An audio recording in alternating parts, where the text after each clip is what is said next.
Here we are for IFL TV in association with the MGM gym in Marbella with one of the MGM fighters, Anthony Fitzgerald, after win number...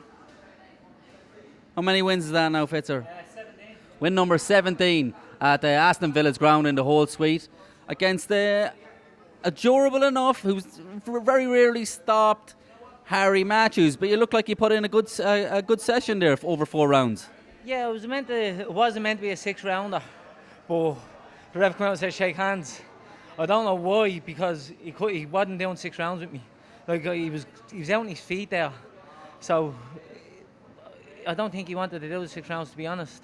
But he's a durable fella, as you said. You know, he's a nice fella, he's a good fella, tough. Did you get in there in the 4 rounds? Did you get out of you what you needed to get out of you?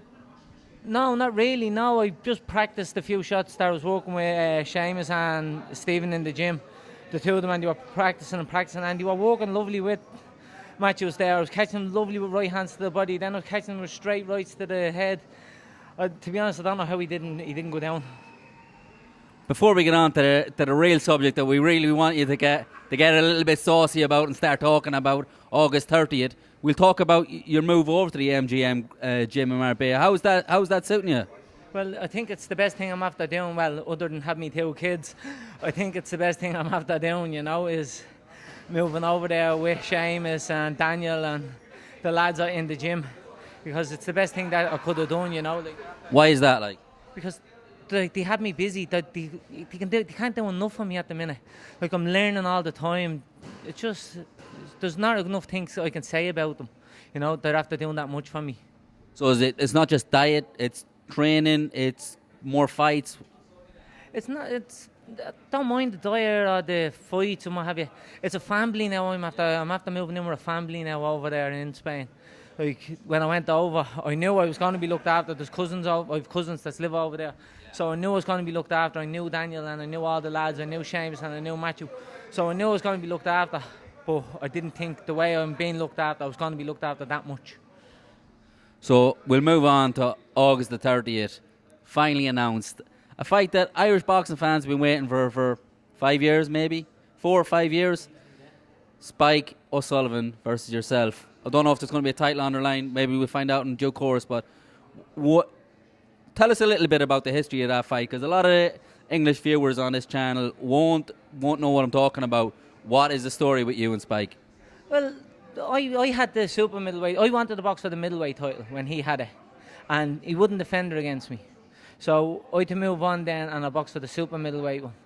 So I had the super middleweight one, he had the middleweight one. So I was middleweight, he claimed he was light middleweight, sure, he still never made light middle. So I says, right, box me for my title or I'll box you. He says yeah, and Pascal start going on, it'll never happen, this and that. So since then, I took a disliking to him, and I've been calling him out for the last 5 years, and he still hasn't fought me. But now, I had to be Eddie Ahern to make this fight, because no one else seemed to want to do it. So now Eddie Ahern's after coming along with MGM, and they're after making this fight, the fight that I wanted for the last 5 years. How does he rank in the level of opponents that you faced already? He doesn't really, because like Andy Lee is ranked number 4 in the world. Like, he's a world-class opponent. Nadam is former world champion, so he doesn't come near them two either way. But the rest of his opponents that he's after boxing, he only boxed one decent lad, and that was Billy Joe Saunders. That's all who he boxed, and that's who beat him. He hasn't boxed anybody else. So now he's going to find out. I'm going to show him up now. Come on to August 30th. So how come it hasn't happened before? I know you're saying it took Eddie Hearn to put this fight on, but surely there's been offers before, or has there been actual offers before for the fight? There was loads of offers made to them, and they wouldn't make it. They went a different direction. And then I think it was about 3 years ago, Pascal comes, offered me the fight for the Irish title in Liverpool. She said, yeah, no problem, jumped at the chance. And then he came and he offered me buttons. Like, if you pay peanuts, you get monkeys. And that's basically what Pascal's after me doing, was paying peanuts. Because that's all Spike boxes, monkeys. Because they were no use.